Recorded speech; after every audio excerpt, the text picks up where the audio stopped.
A gente continua com a revisão de história do Brasil e hoje o Chico fala de um período super importante da nossa história, o Brasil Império. As guerras dos farrapos e do Paraguai e a expansão cafeeira são alguns dos tópicos que você relembra agora. Muito bem, minha gente, e hoje a nossa revisão é de Brasil Império. Ou seja, nós vamos mostrar de que maneira este país se comportou como uma monarquia entre 1822 e 1889, fazendo uma revisão de tudo aquilo que a gente viu até agora. E é claro que a gente começa essa revisão falando do primeiro reinado.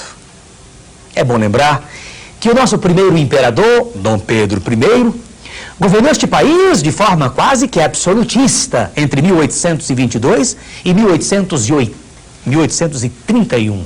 1822 até 1831. 9 anos de governo de Dom Pedro I. O Dom Pedro teve alguns problemas. O Dom Pedro evidentemente lutou para manter a unidade do país na chamada Guerra de Independência, mas o Dom Pedro, não esqueça, dissolveu a Constituinte em 1823. Em 1824 ele impõe ao país uma Constituição, ele outorga a Constituição do Império. E é claro que aí nasce, sem dúvida, um conflito terrível entre o imperador e o seu partido português, apoiado pelo partido português, e a elite brasileira e o próprio povo do Brasil, que sem dúvida não aceitam, nem elite nem povo, esse absolutismo do imperador. É assim que se justifica o movimento revolucionário, separatista, liberal, republicano, anti-lusitano, liderado por este homem, pelo Frei Caneca, líder do movimento que recebeu o nome de Confederação do Equador. Caneca, evidentemente, foi condenado à forca. Teve sorte. Ninguém quis enforcá-lo e ele foi só fuzilado, espingardeado. Nesse momento, o mundo reconhecia nossa independência. Os Estados Unidos, com base na doutrina do presidente James Monroe. Portugal, recebendo 2 milhões de esterlinos. A Inglaterra, exigindo a renovação dos tratados de 1810, que privilegiavam seus produtos por mais 15 anos. A situação de Dom Pedro é complicada. E se isso não bastasse, no plano externo, lá fora, na Europa, na França, o povo levantou barricadas em Paris e derrubou mais uma vez, pela segunda vez, o absolutismo francês. Em 1830, o povo de Paris derruba o rei Carlos X da França. Isso tem repercussões no Brasil. Aqui, o Partido Brasileiro força o Dom Pedro a renunciar. E eu não tenho nenhuma dúvida. O nosso amigo Dom Pedro acabou abdicando. E aí, claro, o país passa às mãos dos regentes. E primeiramente foi a regência trina provisória, depois foi a regência trina permanente. Aí, diante da luta entre localismo e centralismo, entre centralização e descentralização, entre exaltados, moderados e restauradores, o parlamento aprova o ato adicional de 1834, que extinguiu a regência trina permanente e criou a regência una, eletiva e temporária. Este homem que você vai ver agora, dá uma olhada nele, o Padre Feijó, foi o primeiro regente único do Império. Eleito para um mandato de 4 anos, Feijó só suportou 2 anos. Por quê? Porque o Feijó mal assume o governo e começa uma onda revolucionária no país inteiro. No Pará, a cabanagem, movimento popular. Na Bahia, a revolta dos malês. E no extremo sul do Brasil, o movimento separatista, republicano, liberal, radical. A chamada Guerra dos Farrapos. Evidente que, diante de tanta turbulência, Feijó renuncia entra um novo regente, Pedro de Araújo Lima, novos movimentos se sucedem, o Dom Pedro II é menor de 18, o país está agitado. E aí, os liberais que faziam oposição aos conservadores do poder conseguem antecipar a maioridade de Dom Pedro II. É o golpe da maioridade. Inicialmente, no segundo reinado, o país foi governado pelos liberais, mas logo os liberais são derrubados e substituídos pelos conservadores, que entram de cabeça, visando restaurar o centralismo do primeiro reinado, fortalecer o governo central e consolidar o império escravista. Para essa consolidação foi tremendamente importante a figura de Luiz Alves de Lima e Silva, o Caxias. Caxias, sem dúvida alguma, uma figura importante. Este homem recebeu o título de pacificador do império. Caxias reprimiu com violência as manifestações que, algumas delas foram herdadas do período regencial, como a Balaiada, mas também sufocou duas revoltas liberais, uma em São Paulo, outra em Minas Gerais. E em 1845, Caxias fez um acordo com os homens gaúchos. Era o fim da Revolução Farroupilha. Meus amigos, claro que nesse meio tempo, o país, o Brasil, intervém em alguns momentos, por algumas vezes, no Prata.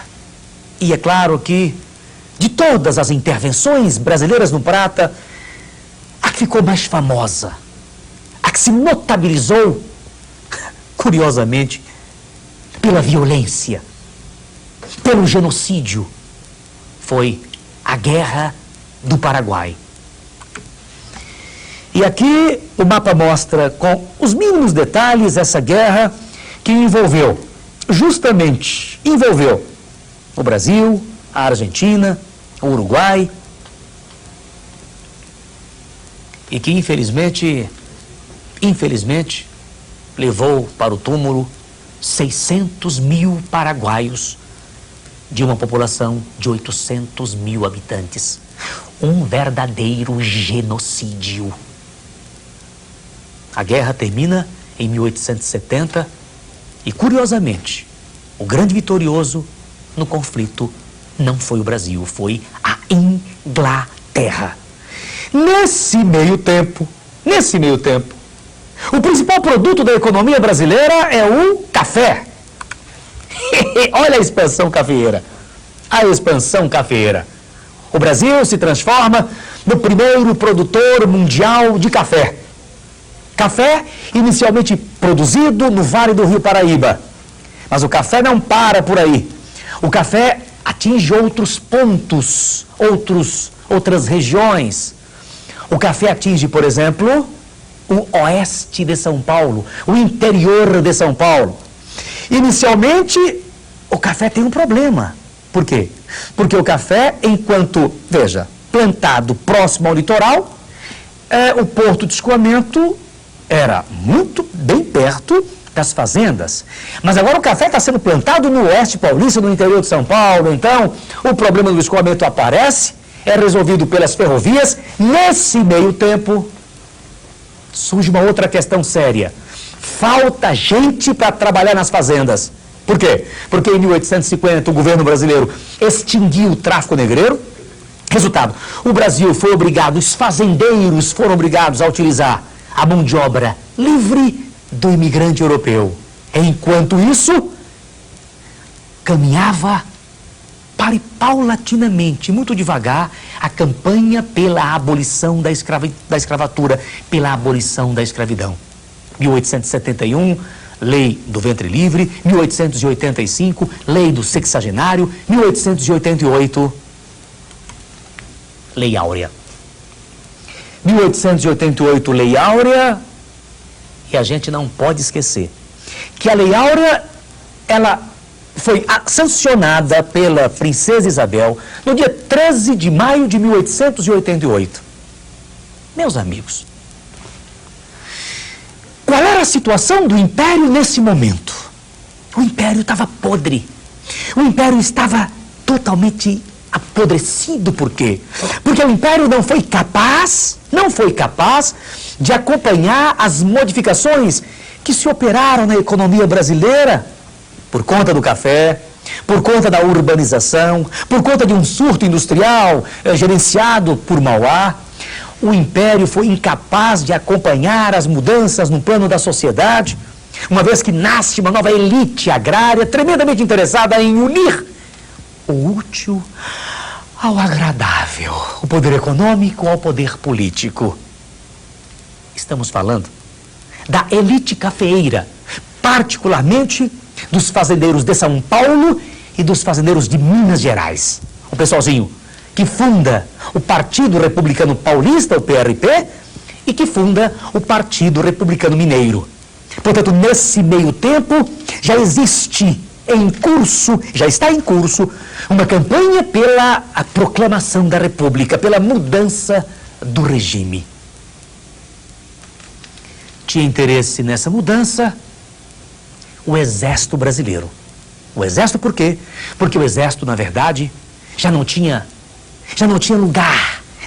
Não havia lugar para ele no Império. Na questão militar, ficou provada que o Império não tinha lugar para o Exército. Por isso, militares e fazendeiros se juntam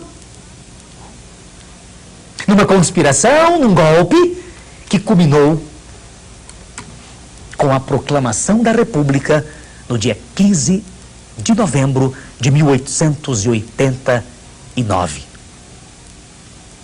Era o fim do Império. Nascia a República do Brasil. Meus amigos, o povo participou desse processo? Não.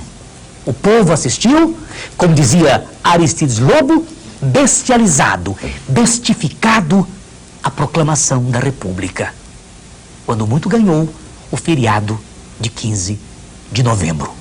Veja um resumo do que disse. Brasil Império. Estrutura de produção colonial, primeiro reinado e crise regencial, as transformações socioeconômicas do segundo reinado, a crise do Império, o advento, nascimento da República e o fim da nossa revisão de Império.